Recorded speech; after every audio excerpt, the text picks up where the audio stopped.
For delta mathic topic, one-step inequalities, the biggest challenge on this one is getting your little dots and your lines to work for you when you are filling out those answers, because as you just go through, all you're doing is solving for X as if it's an equation. So we've been solving for equations. This isn't brand new. You look at what's happening to X and you want to do the opposite of it, okay? First, you got to clean up the left and the right side if you can, and then you start undoing stuff to your X or your variable. But you have to be really careful, because the one difference with inequalities is if you multiply or divide by negative, your alligator turns its head. Okay, so if he's this way and you divide by -2, he turns his head. Or if you have to multiply by -16, you turn your head again. So anytime you multiply or divide by negative, switch your sign. Okay, that's it. That's the only difference with inequalities compared to equations.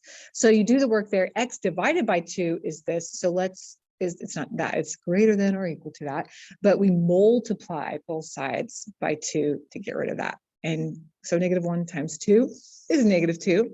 And so when we put that on a graph, and they show it here in the explanation, if you get one wrong and you see something like this, it even says multiply both sides by 2. Okay, if you want to graph it, here's the tricky part. Okay, X is going to be bigger than the alligator's eating the X, so that means on your graph it's going to go off to the right. I always get confused on my videos because I don't know which direction off to the right. For me, this is right. So if that's your right, good job. I hope that's the case. But if this is your right, then go that way.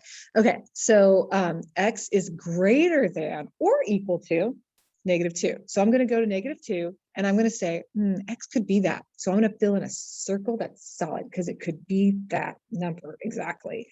And then anything to the right of it, okay, anything bigger than that. If you're not sure, just jot a couple numbers down on the number line and make sure you go where the numbers are getting bigger, okay, because X is bigger than that.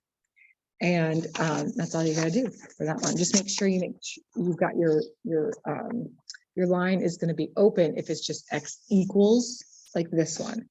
So on this one, again, it's very simple. Okay, X plus 1. My room is cold and my nose is itchy. I look like I'm crying. I'm so upset. Or actually, I'm just so moved by math. It's so beautiful. Okay, X plus 1 is going to be greater than -6 because alligator's eating that. So it's like, that's bigger than. So I'm going to subtract 1 from both sides. And that's going to make that -7. So it's going to get one smaller, right? And X is still on the right. If you wanted to flip it over, you could say, I want my X to be on the left. I like reading from the left. And my alligator faces my X, and that's -7. So if it helps you to flip it, you got to flip. Oh, it would help if I showed you.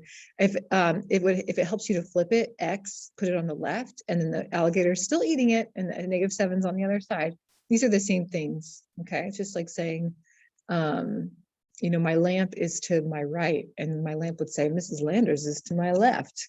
That would also be weird if my lamp was talking. Okay, so what that looks like is you put a circle on your -7, but it's open because it's not equal to -7. It's like, ooh, I could be -6.99999 or something like that, but not quite -7. So open circle, and then X is bigger than that. So anything to the right, again, if X was smaller, we would be shading into the left. I know it's a little bit hard to see. So open circle and then shade to the right, okay?